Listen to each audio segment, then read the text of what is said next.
이 시간 하나님께서 우리에게 주신 말씀 신약성경 마가복음 15장 42절에서 47절까지 말씀입니다. 마가복음 15장 42절에서 47절까지 말씀 한 절씩 교독하시고 마지막 47절 한 목소리로 봉독하겠습니다. 제가 42절 말씀 읽습니다. 이날은 준비일 곧 안식일 전날이므로 저물었을 때에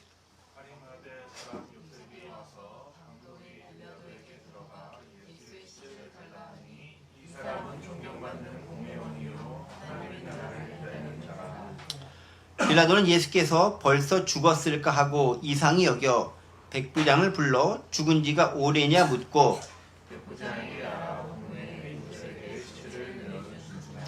요셉이 세마포를 사서 예수를 내려다가 그곳으로 싸서 바위 속에 판 무덤에 넣어두고 돌을 굴려 무덤 문에 놓으니 막달라 마리아와 요셉의 어머니 마리아가 예수 둔 곳을 보더라. 아멘. 네.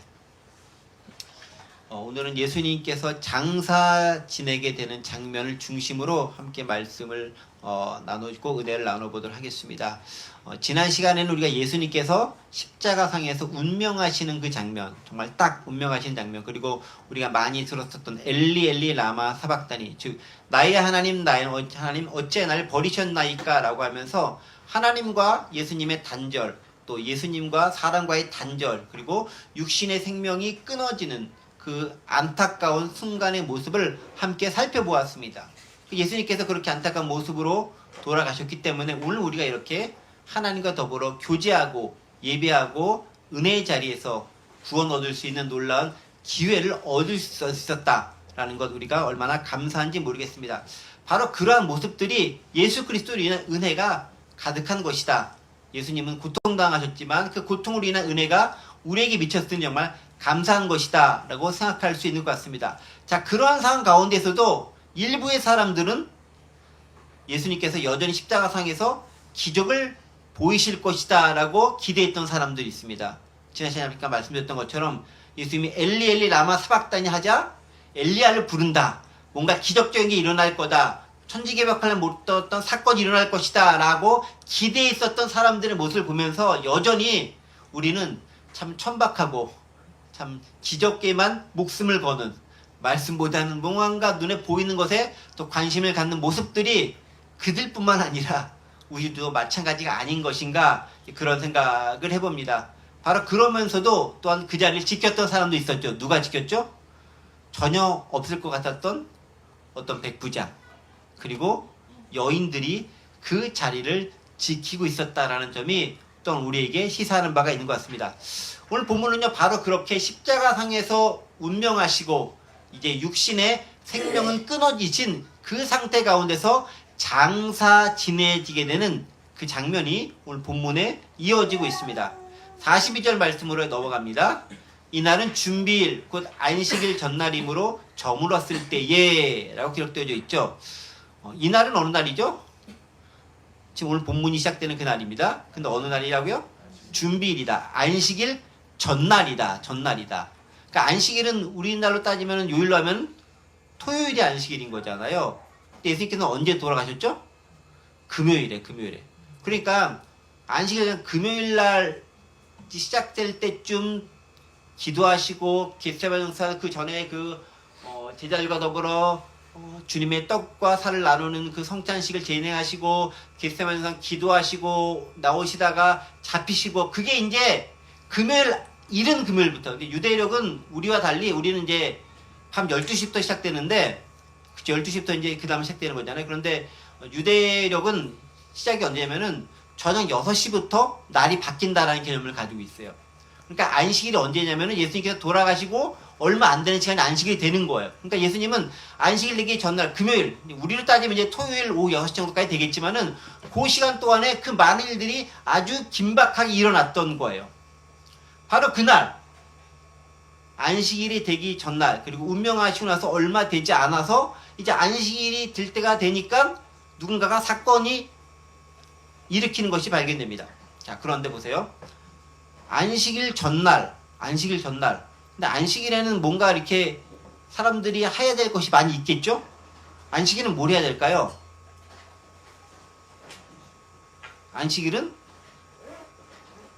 안식일은 뭘 하는 날이 아니라 아무것도 안 해야 되는 날이에요. 너희는 안식하라 그랬잖아요. 근데 안식일 뭘 하면 돼요, 안 돼요? 안 되는 거죠. 그래서 안식일은 뭘 하면 안 되기 때문에 갑자기 사람들이 분주하게 준비를 하기 시작합니다. 그래서 오늘 본문 보세요. 42절. 이날은 준비일이니 곧 안식일 전날이므로 날이 저물었을 때에, 그러니까 저물었다라는 것은 그건 뭡니까? 이제 안식일이 시작될 때가 얼마 안 남았다라는 거죠. 오후 6시쯤 되면 안식일 바뀌니까 그 얼마 안 남았을 시간에 뭔가 처리할 일이 있다라는 거예요. 뭘 처리해야 될까요? 일반 사람들은 처리할 게 없었겠죠. 근데 뭔가를 처리해야 되겠다고 생각하는 사람이 있었다라는 거예요. 그게 누구냐? 아리마대 요셉이라고 하는 사람이 바로 그 사람이라는 거죠. 그런데 왜 그렇게 급하게 준비해야 됐었을까? 구약 성경에서 말하는 명령이 있었기 때문에 그렇죠. 신명기 21장 22절로 23절에 있는 말씀을 보겠습니다. 네. 제가 늦게 줬는데 떴어요. 네. 사람이 만일 죽을 죄를 범함으로 내가 그를 죽여 나무 위에 달거든. 예수님이 지금 달려있는 거, 십자가에 달려있는 거죠. 그 시체를 나무 위에 밤새도록 두지 말고 그날에 장사여 내 하나님 여호와께서 내게 기업으로 주시는 땅을 더럽히지 말라. 나무에 달린 자는 하나님께 저주를 받았음이니라. 나무에 달린 자는 십자가에 지금 처형받았던 예수님을 그대로 지칭하는 그런 모습인 거잖아요. 구약 성경에도 나무에 달린 자는 저주받는다기 때문에 그걸 오랫동안 두지 말라라는 거예요. 근데 이제 가장 잔인한 형벌 같은 거는 십자가라든 그런데 나무에 오랫동안 매달려놔가지고 본인도 힘들고 죽을 뿐만 아니라 예를 들면 더 비참한 그 이유, 죽음 이유를 사람들이 목격함으로써 공포심을 자아내게 보통 그렇게 많이 하잖아요. 근데 율법에는 어떻게 되냐면은 나무에 달려 죽은 자는 밤새도록 두지 말라라는 거예요. 그러니까 그 사람에 대한, 그 죽은 사람에 대한 인격에 대한 존중도 있는 것이고, 그게 하나님의 법이면서도 사람을 살아가는 그 은혜가 죽은 사람에게도 하나님께서 펼쳐지고 그 사람을 통해서도 드러나게 하고자 하는 그 마음이 표현되어져 있는 거죠. 또 어쨌든 그런 말씀의 율법의 명령이 신명기에 있는 거예요. 그러다 보니까 이제 안식일이 되면은 사람들이 뭘 할 수 없잖아요. 뭘 하는 것 자체가 일하는 게 되니까 움직이면 안 돼. 그러니까 빨리 예수님이 시체를 내려서 율법에 어긋남이 없도록 해야 되는 거예요. 잘못하면은 이틀 내지 3일 동안 계속 거기 달려져 있어야 되는 거예요. 장사도 못 지내고. 그러니까 이제 급한 마음을 갖는 사람이 누군가가 생긴 거예요. 근데 여러분들 같은 경우에는 그런 마음이 생겼다 할지라도 참 움직일 수 있겠어요? 이게 쉽지 않은 상황인 거잖아요. 왜냐면은 빌라도라고 그 당시 최고의 힘을 가진 총독이 판결내가지고 가장 흉악한 범이다라고 해서 십자가형이 못 봐서 죽었는데 무슨 일을 도모한다? 이게 보통 쉽지 않은 쉬운 일이 아니다라는 거죠. 자, 그런데 어쨌든 간에 그런 상황 가운데서 누군가가 등장을 시작합니다. 누가 등장하죠? 43절입니다. 43절. 짜잔. 네, 여기 있죠.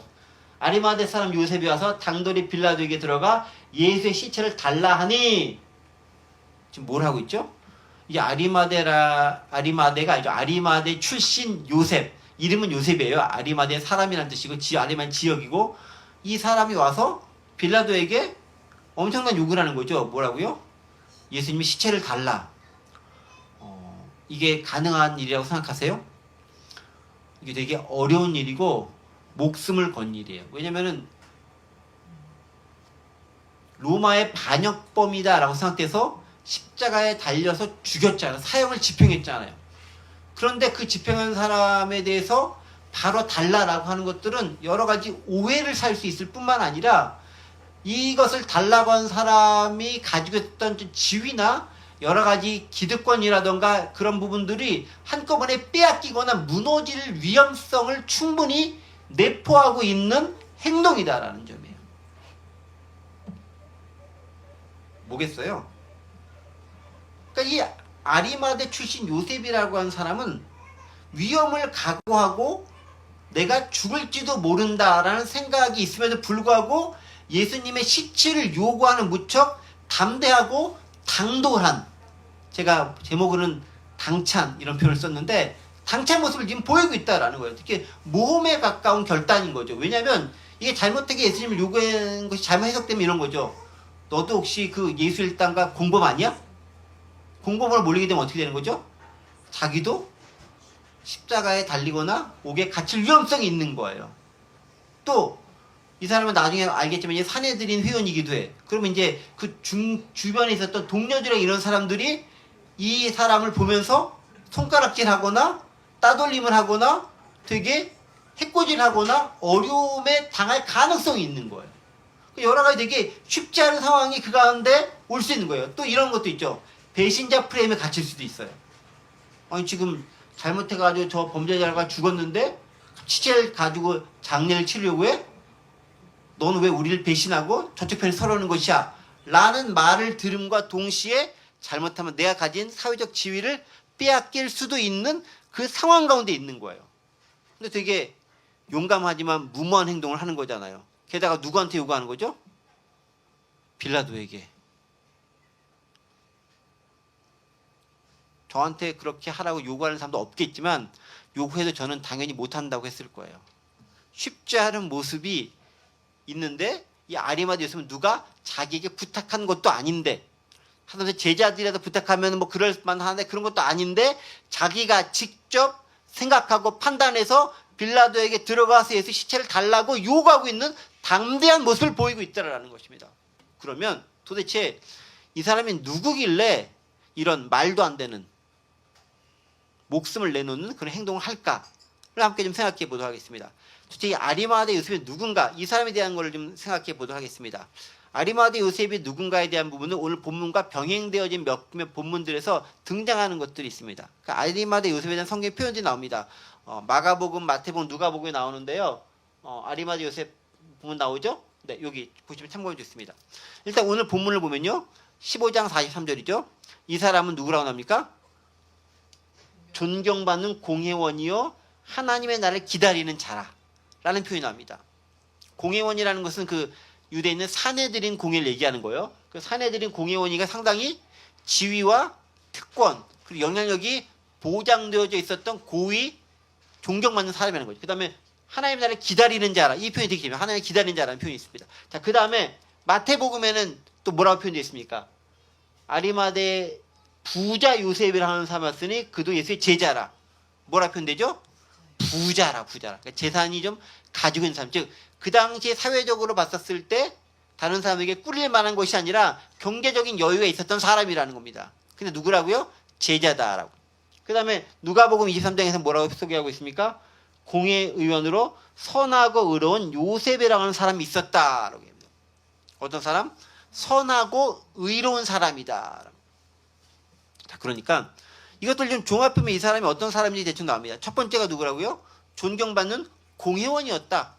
산헤드린 공회였다라는 건 상당히 어느 편이냐면은 유대인 편에 서 있다라는 거잖아요. 그러니까 여러분 아시겠지만은 그 뭐 예수님을 잡아 죽이기 위해서 어떻게 했습니까? 헤롯 일가와 그 다음에 그 대제사장 이런 사람들이 산헤드린을 막 소집해가지고 가야스 안나방 모이고 소집해가지고 막 일을 처리해 가잖아요. 근데 그런 가운데에서 산헤드린 공의원이라는 건 상당히 중요하고 상당히 영향력 있는 직책을 미칠 수 있는 그런 직책을 가진 사람임에도 불구하고 이 사람은 지금 그에 반하는 행동을 하고 있다라는 거예요. 존경받는 공의원이다. 그런데 존경받는 공의원이라고 얘기합니다. 우리 국회의원들 있는데 여러분 다 존경하죠. 국회의원이면서 존경받는 사람 되기 참 어려운 것 같아요. 주로 욕을 먹지. 뭐 자기 쪽에서는 조금 존경받을지 모르겠지만 상대 쪽에서는 주로 욕을 먹는 국회의원이라는 직책인데 이 산헤드린 공의원이 그런 비슷한 역할을 하는 거잖아요. 근데 존경받는다는 표현이 있습니다. 그만큼 인품이라든가 여러 가지가 갖춰진 사람이라는 것입니다. 근데 이 사람이 어떤 표현을 쓰냐면은 하나님의 나라를 기다리는 자라는 표현을 씁니다. 또 다른 복음서는 어떻게 씁니까? 예수의 제자라는 표현을 씁니다. 또 어떤 표현을 씁니까? 의로운 사람이라는 씁니다. 하나님의 나라를 기다리고 예수의 제자인 사람인데 산헤드린 공의원이 있었다라는 거예요. 그러니까 우리 생각에 그 유대인의 산헤드린 공의원이면 다 예수님을 반대하는 사람들, 예수님을 쳐 넣으려는 사람들만 있었던 것이 아닌가라고 생각할 수 있을 수 있어요. 또 우리 워낙 보면서 바리새인 욕을 많이 하잖아요. 사두개인 욕 많이 하잖아요. 저 예수님과 싸우고 이렇게 대립되는 위치에 있기 때문에. 그런데 그런 사람 중에서도 바리새인 중에서도 예수님에 대해 관심을 가진 사람들이 있다라는 거예요. 여기도 마찬가지인 거죠. 사내들인 공의연하면은 다 예수님이 반대에 설 것 같은데 아주 의외적으로 신기하게 이례적으로 예수님의 제자이면서 하나님의 나를 기다리는 사람이 있었다라는 거예요. 그러니까 우리가 정말 예기치 못한 어느 곳에서 그곳에서도 하나님의 준비시켜 놓은 사람은 반드시 있다라는 거예요. 이곳에도요 하나님께 준비시켜 놓은 사람이 있는 거예요. 저는 그렇게 믿고 싶고 믿어요. 그게 우리가 살아갈 수 있는 큰 위안이 아닌가 싶어요. 사내들이 공의원 중에 있을 거라고 누가 생각했겠어? 거기는 사람들이 생각을 했겠어요? 예수님의 제자들이 생각을 했겠어요? 주변에 있는 사람들이 생각을 했겠어요? 그럼에도 불구하고 사람이 있었다라는 것입니다. 그런데 그가 어떤 사람이라고? 부자래요. 그나마. 왜 부자여야 될까요? 부자니까 영향력이 있는 거고, 부자니까 장례를 치를 수 있는 여러 가지 여건과 준비를 갖출 수 있는 사람이 되는 거라는 거죠. 그러니까 성경을 보면 주로 이제 부자들은 좀 부정적으로 주로 묘사돼요. 부자는 천국 가기가 낙타가 바늘길로 들어가는 것보다 더 어렵다, 뭐 이런 식으로 표현되잖아요. 물론 성경은 어렵다가 아니라 낙타가 바늘길 가는 게 부자가 천국 가는 것보다 더 쉽다 이렇게 표현되는 거잖아요. 그러니까 되게 부정적으로 묘사되잖아요. 그럼에도 불구하고 그 가운데서도 준비되고 예비된 사람은 있다라는 거예요. 아리마대 주신 요셉과 같은 사람들. 근데 이 사람의 되게 당찬 모습이 또 한 가지 뭔지 아세요? 여러분 오늘 본문과 병인 본문인데요. 누가복음 23장 50절 51절에 아니 아까 그거 보세요. 네, 아리마대 요셉 얘기 보세요. 네, 요거 보세요. 여기 그렇죠. 가로친 부분을 보겠습니다. 그들이 결의와 행사에 찬성하지 아니한 자라. 그는 유대인의 동네 아리마대 사람이요 하나님의 나라를 기다린 자라. 가로쳐 있는데 뭐라고 되어 있습니까? 그들의 결의와 행사에 찬성하지 아니한 자라. 어떤 사람이라고요? 사내들은 공회에서 예수님을 처형하기로 결의했는데 거기에 찬성하지 않은 소신을 가진 사람이 그 가운데 있었다라는 거예요. 그리고 그 소신만 가지고 있었던 것이 아니라 그 소신을 가지고 담대하게 빌라도에게 찾아가가지고 예수 십자를 주십시오라고 요구할 수 있는 그 당찬 결의와 그렇게 그 마음과 뜻을 가지고 있었던 행동하는 지식인, 행동하는 신앙인, 행동하는 의인이 여기 이렇게 존재하고 있었다라는 거예요. 저는 이게 얼마나 큰 위로가 되는지 몰라요. 아무도 없는지 알았는데 전 잘 몰랐거든요. 진짜 보면서 발견한 거예요. 아, 사내들인 공의회에 이 사람이 그런 평판을 가지고 그렇게 행동했던 사람이 있었구나라는 것을 제가 성경을 한두 번 봤겠습니까만 이번에 이걸 발견한 것 같아. 여태까지 보고 그냥 넘겼던 것 같은데 이게 두드러지게 눈에 들어왔던 거예요. 그들의 결의와 행사에 찬성하지 아니한 자라. 오늘 본문이 아니라 누가복음이긴 하지만 이게 무척 크게 다가왔어요. 그런데 찬성하지 않았는데 아무 일도 이 사람에게 안 생겼어요. 저는 그게 은혜인 거예요. 보통 이제 집단에 이렇게 행동을 딱 하셨을 때 거기에 반대되는 행동을 하거나 결정하면은 린치를 당하거나 따돌림을 당하거나 왕따를 당하거나 불이익을 받을 수밖에 없잖아요. 근데 이 사람은 어떻게 하면은 그렇게 했는데 그 다음에 빌라도한테 가서 요구하는데도 아무런 영향을 미치지 않을 만큼 아무 일도 없었다라는 거예요. 그래서 가끔은요 그게 필요한 것 같아요. 용기 있게 행동하는 사람이 저 사람이 무슨 배짱으로 하는가. 근데 그 무슨 배짱으로 하는 그 배짱이 아무 일도 없게 만들어줄 수도 있다라는 거예요. 또 하나님께서 함께 하셨기 때문에 그것이 가능하도록 역사하실 수도 있다라는 거예요. 아리마대 요셉이 우리에게 얼마나 큰 위로를 주는지 모르겠다. 저는 이제 그런 생각을 해봅니다. 어쨌든 그는 믿음으로 행합니다. 이게 보통 믿음이 아니면 이렇게 행할 수 없겠죠. 완전히 결정에 반대되는 일을 지금 하고 있는 거잖아요. 그도 혼자서 나서가지고 단독을 하고 있는 거잖아요. 물론 그가 사회적 지위와 재산이라는 게 여러 가지 있으니까 함부로 대할 수 없기 때문에 그러한 점도 있을 것 같아요. 분명히. 그러함에도 불구하고 어쨌든 바로 이런 아리마대 요셉의 모습이 오늘 우리에게 그래도 여전히 예수님 말씀대로 예수님을 가는 신앙인으로 살아갔었을 때 손해보는 게 대다수이긴 하지만 그래도 용기 있게 행동했을 때는 하나님이 함께 하심으로 이루어지는 놀라운 역사가 있다는 것을 반증해지는 증거가 아닌가 싶습니다. 자, 그런 아리마대 사람 출신 요셉의 요구에 대해서 빌라도는 어떻게 응하는가? 44절이죠. 빌라도는 예수께서 벌써 죽었을까 하고 이상히 여겨 백부장을 불러 죽은 지가 오래냐 묻고 45절 백부장에게 알아본 후에 요셉에게 시체를 내주는지라. 그러니까 담대하게 요구하는 사람이 있으니까 빌라도가 처음에 무척 당황하지 않았을까요? 아니 나한테 와가지고 이런 걸 요구해? 이런 당돌한 녀석이? 아마 그런 생각을 가졌을 거예요. 그런데 이제 본인도 한편으로는 좀 이런 생각이 있었을 거예요. 좀 약간 꺼림직함. 예를 들면 본인이 신문했을 때 죄가 없다는 걸 알았잖아요. 그러니까 나중에 이렇게 손 딱 씻으면서 내가 잘못 없어? 이 피 니네 것이야? 이렇게 그렇게 할 정도로 본인도 어쨌든 간에 예수님이 무죄하다는 걸 알았기 때문에 내주는 걸 통해 가지고도 조금 나름대로의 양심의 가책을 덜 수 있는 방법으로 여겼을 수도 있어요. 어쨌든 그 당돌한 요구에 빌라도는 넘겨주게 되는데 근데 그냥 넘겨줄 수는 없으니까 뭔가를 확인시키죠. 뭘 확인시킵니까? 백부장 하나를 불러가지고 예수님이 진짜 죽었는지 확인해 달라는 거예요. 근데 보세요. 예수님 십자가에 달린 지 얼마나 됐죠? 별로 오래 안 달렸어요. 그렇죠? 아침 9시쯤에 우리 시간 아침 9시쯤에 달려서 오후 3시쯤에 운명하신 거예요. 그리고 지금 저녁 6시쯤 6시쯤 되면 이제 안식일이 되니까 그 전에 이 일이 일어나는 거죠. 그러니까 십자가에 달리고 정오가 지나 운명하시고 얼마 지나지 않아 가지고 지금 달라고 하는 거잖아요. 그러니까 빌라도 입장에서는 진짜로 예수님이 죽었는지 사망했는지 운명했는지 궁금한 거예요.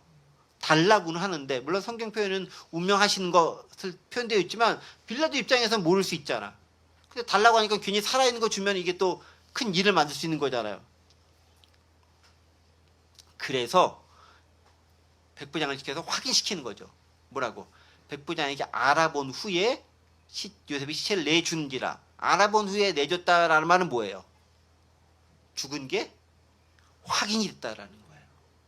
여기서 분명하고 명확하게 증거가 나타나는 거죠. 빌라도는 백부장을 통해서 예수님이 죽으셨다라는 것을 육신으로 죽였다는 걸 확인한 다음에 내어줬다라는 거예요. 그러니까 마가가 이 부분을 기록해 놓은 걸 통해서 예수님의 죽으심은 분명한 사실이다. 역사 사실이라는 것을 확진시켜 주는 거예요. 왜냐하면 근데 많은 사람들이 예수님이 죽은 게 아니라 뭐 가면 상태였다. 살짝 잠드는 상태였다. 아니면 기절한 상태였다. 뭐 이런 식으로 표현해가지고 부활을 부인하는 사람들이 있었거든요. 근데 이 장면을 통해서 우리는 확인할 수 있는 거죠. 빌라도도 확인하고 빌라도가 백부장을 통해서도 확인한 것이기 때문에 명확하게 돌아가신 게 분명하다라는 것들을 사람들에게 증언할 수 있게 되는 것이라는 거죠. 근데 또 다른 한편에 이런 것도 있는 거예요. 보세요. 예수님이 십자가에 달리신 것이 아침 9시 고통당하면서 했던 것이 오후 3시쯤에 운명하셨다고 생각하고 있습니다. 그러면은 다른 사람들보다 훨씬 더 빠르게 지금 예수님이 운명하시는 시간이 무척 빨랐다라는 걸 알 수 있어요. 보통 십자가 처형을 하게 되면은 길게 하는 사람은 며칠씩 가기도 한대요. 얼마나 그 사람은 고통이겠어요. 십자가 처형은 빨리 죽는 게 좋은 건데, 이게 좀 이렇게 그렇게 한데, 빨리 죽는 게 은혜를 입는 거죠. 고통이 덜하게 되니까. 예수님 같은 경우는 워낙 그 고통이 심하고 중하였기 때문에 금방 일찍 돌아가실 수밖에 없었다라는 거예요. 그리고 바로 장사가 진해지게 되는 상황 가운데로 넘어가게 되더라라는 것입니다. 자, 그렇게 예수님을 장사 지내기 위해서 요구하고 빌라도로부터 허락을 받아서 예수님을 모셔오게 됩니다. 누가? 아리마대 사람 요셉이 됩니다. 그 다음에 어떻게 합니까? 46절입니다. 요셉이 세마포를 사서 예수를 내려다가 그것으로 싸서 바위 속에 판 무덤에 넣어두고 돌을 굴려 무덤 문에 놓음에 라고 하면서 이제 그가 직접적으로 장례를 치르는 장면이 나옵니다. 여러분 보통 예수님 장례를 누가 치를 것 같아요? 보통은 가족들이 치러야 되는 게 맞을 거 아니에요. 그 다음에 이제 가족들의 부탁으로 누가 특별히 이렇게 부탁을 얻은 그런 사람들이 치러지는 게 맞을 거 아니에요. 근데 지금 누가 장례를 치르고 있죠? 아리마대 사람 요셉이라는 사람이 불현들이 와서 예수님의 장례를 치러주고 있어요. 근데 가면서요, 요셉이 세마포를 나는 싸선 줄 알았는데 사서요, 사서. 영어로 보면은 buying, bought라는 단어 쓰죠. So Joseph bought some linen clothes. 돈 주고 산 거예요. 장사를 지내기 위해서. 자기 돈을 투자해서 예수님의 장례 비용을 대면서 이 사람이 직접 장사를 지내주고 있는 거예요. 그 다음에 바위 내려다가 싸서 바위 속에 판 무덤에 넣어두고 돌을 굴려서 무덤 문을 막았다라고 기록하고 있습니다. 근데 보세요. 이 무덤 문을 막았다는 거, 이거 어떻게 알고 여기다 이렇게 장을 했을까요? 바위 속에 판 무덤에 넣어두고. 그러니까 바위 속에 판 무덤이 이미 존재하고 있었다라는 건데, 이게 아무 무덤에 가가지고 내가 할게, 이게 가능할 것 같으세요? 쉽지 않죠. 무슨 얘기입니까? 학자들은 그래서 어떻게 보면 이거를요, 아리마대 요셉이 자기가 죽을 장사 지낼 곳을 미리 이제 부자니까 준비해 놓은 거죠. 그곳에다가 예수님을 모셔서 지금 장례를 치르는 장면이라는 거예요. 정말 준비된 사람인 거죠. 준비된 사람이 있었다라는 거예요. 예수님께서 예루살렘 입성하실 때도 다락방에 성찬시켜야 될 장소가 없으니까 준비된 사람 딱 준비시켜서 진행했던 것처럼, 또 막달라 마리아가 예수님의 장례를 준비하면서 향유를 부어서 내 장례를 준비한다 라고 했었기에 그렇게 준비했던 것처럼, 또 이름 모를 이 아리마대 요셉이 와서 예수님의 장례를 치르는 것처럼 예수님의 가족들, 예수님의 제자들은 아무것도 안 하고 있는데 정말 예기치 못했던 사람들이 와서 예수님의 장례를 준비하고 진행시키는 장면들을 우리는 발견할 수 있었다라는 것입니다.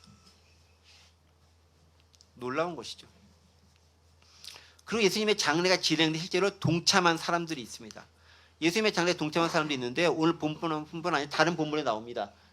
이것도 아마 스크린에 나올 게 있을 것 같아요. 예수님의 장례에 동참한 사람들이 있습니다. 네, 여기 있죠. 첫 번째가 아리마대 요셉입니다. 본문이죠. 요셉이 세마포를 사서 예수를 내려 그것을 싸서 바위 속에 판 무덤에 넣어두고 돌을 올려 무덤 문에 놓음에 주관해서 한 사람은 아리마대 요셉입니다. 그런데 또 한 사람이 있습니다.